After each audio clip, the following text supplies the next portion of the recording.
Hey Titans and young designers, we're going to go into Final Cut to work on our Pro logo. And what I did here is that I put all of my logo PNGs, all the different parts of it, my PNGs in a folder here. I also have my original screenshots in here, but the PNGs are the ones that I need. So I'm looking specifically for that PNG file wherever you have them saved. And I'm pulling them in one at a time. I put the one that I want to be the bottom in first, and then I wanted this to come up next. This is the oval that's going to overlap the outline set here. Then I have the flames, and then I have my clear black oval, and then I have my S. So probably you guys have close to the same number of elements that I do, minus this one. So what you're going to do next is you're going to, let me make this full screen. You're going to drag them out so that they last about 15 seconds. Okay, so that would be, I think, this first line here. So we're going to go ahead and put it right there. Same thing here. I'm going to make this one a little bit less, and I'll explain why in just a sec. I'm going to make this one a lot less, and I'll explain why in just a sec. And this one has to be equal to the flames because the purpose of that one is to cover up the edges of the flames. And this one I'm going to have be a little bit longer, almost as long as the oval.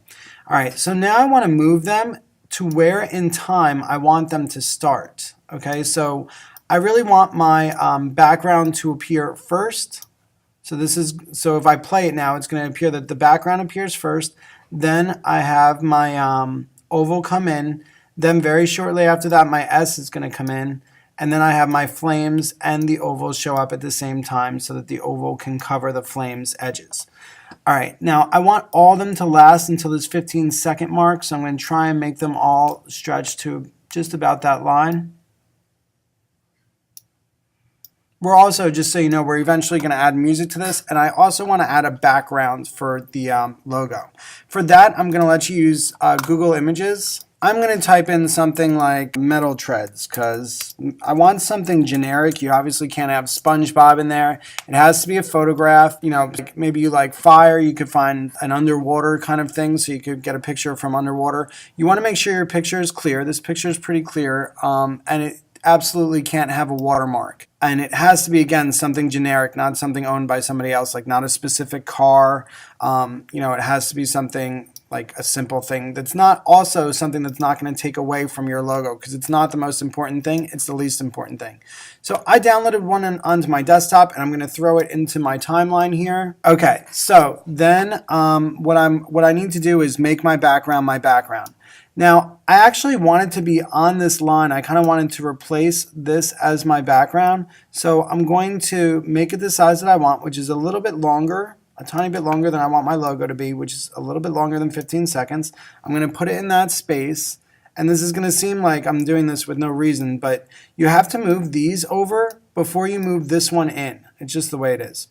So now again, I'm going to make sure that everything is lined up the way I wanted in time. And it looks like it mostly is, except that all of these need to be moved over just a tiny bit. There you go. All right, so now if I were to play my logo now, it's going to look something like this. That just shunts in, that just appears, that just pops in. These are all the same. These are all the same words. And then these come in together. All right, so that's my logo getting built.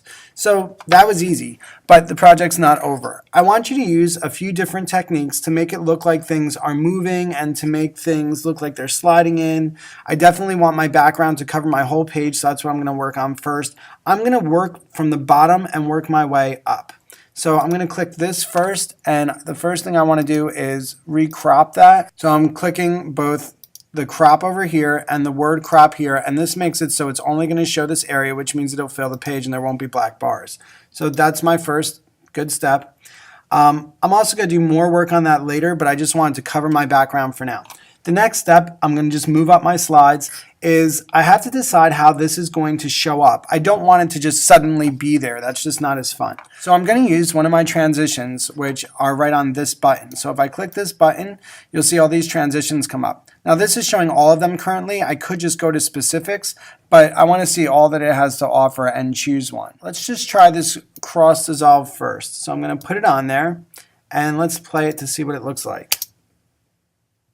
Okay, it fades in. That's not bad. I kind of feel like that's still not very exciting, so I might go with something else. It's often a good idea not to just pick the first thing that you see. It's a good idea to look at your different options, try different things out, so that you can first of all gain a knowledge of what each of these things do, and second, your first idea isn't always your best. I'm going to just dump this pixelated transition right on top of it. It's called Square. Let's see how that shows up.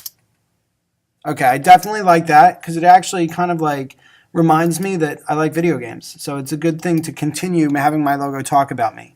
Now I want to actually stretch that transition so it's a little bit slower. I'm going to have to go down here to my magnifying glass. Whoa, I magnified it a little bit too much there. Now it's important to know that when you use the magnifying glass, you're not changing your project. This does not last any more time. You can see the 15 seconds now extended just like this did.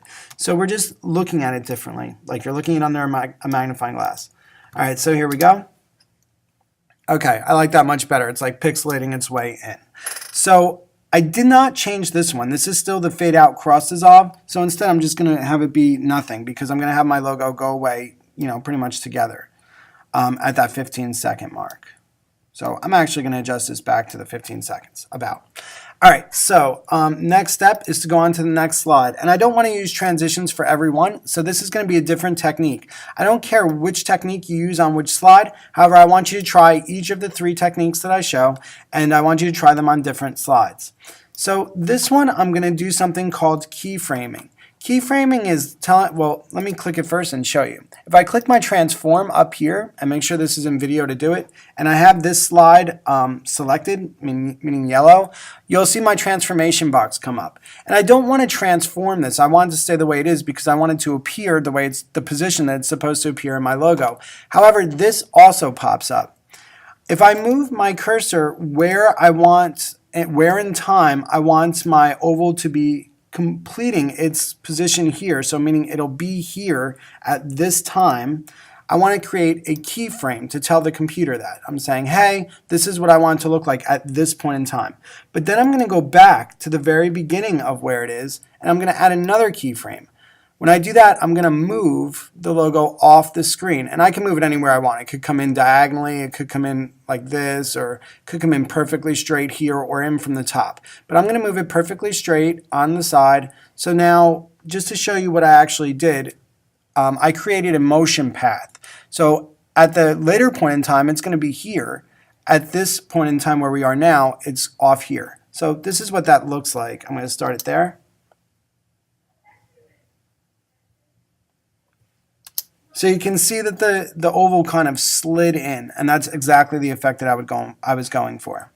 If I wanted the oval to move like later on somewhere else, I can add another keyframe right there, and then it will continue moving for this entire length of time. However, if I wanted to stay still for a while, I would have to make a keyframe here that just leaves it alone, like keeps it where it is, and then add another one here that makes it move again. That way it would only move between these 2 points in time. All right, so I'm now going to go to my third element of my logo, which in this case is my text. I'm skipping my fire because I want that to appear later. So the text is more important, so I'm working on that now. I select my text. I'm going to still use keyframing, but I'm going to use it in a different way for this one. I'm going to go right to about the middle point of where my S is going to, from where it appears to where the next element appears, or the next part of my logo. So right in the middle of that space, that's going to be the spot where it gets to where it's going to be. However, I'm going to go back and create another keyframe for it right in the front. And for that, I'm going to drag it off. Well, I'm going to actually flip it first because I want it to flip into view. So I'm going to flip it and then drag it diagonally off my page. All right, so now if I make a mistake of where I position it when I drag it off my page, I have to Command Z. I can't try and, well, I guess I could move it back also. I could do that, but I don't want to accidentally grab this because that'll warp it. I already wanted it to flip. So here's what it'll look like as the oval comes in now. The oval slides in, and then the S kind of flips its way into position. For my flames, I decided that I'm going to use another transition. I still have my background to work with, so I'm going to have at least 3 things that are different, so I might as well use a transition a second time. For this case, though, I'm going to make it fade in. So here's what it looks like. And I'm not going to let it fade out. So I can just delete that transition right there. The last thing I want to change is I want to go to my background and I want to go to this button here.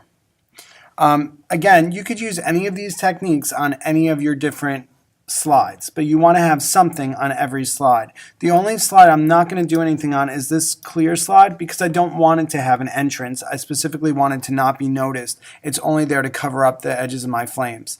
So you mostly don't, I don't think any of you have that type of element, so you really want to work on every one of your slides with either transitions, what I'm about to show, or keyframing. So on this slide, I'm selecting it, and I went over here to Effects, and I'm going to go to Stylize because I know specifically what I'm looking for. You could certainly go to any of these that you want to and check out the different things. These are very similar to filters in Photoshop.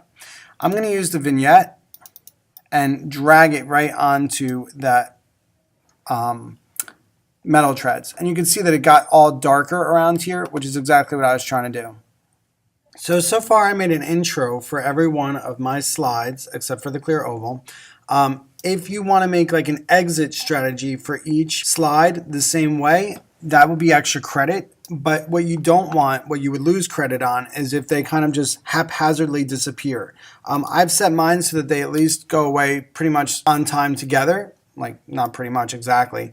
If yours are haphazard, at least throw some transitions on so it looks intentional rather than, oh, suddenly my text is gone and then maybe the background is gone and then the oval. Like, have it make sense how it disappears if you're going to make them disappear by either having them all go together or having them have transitions or whatever to leave.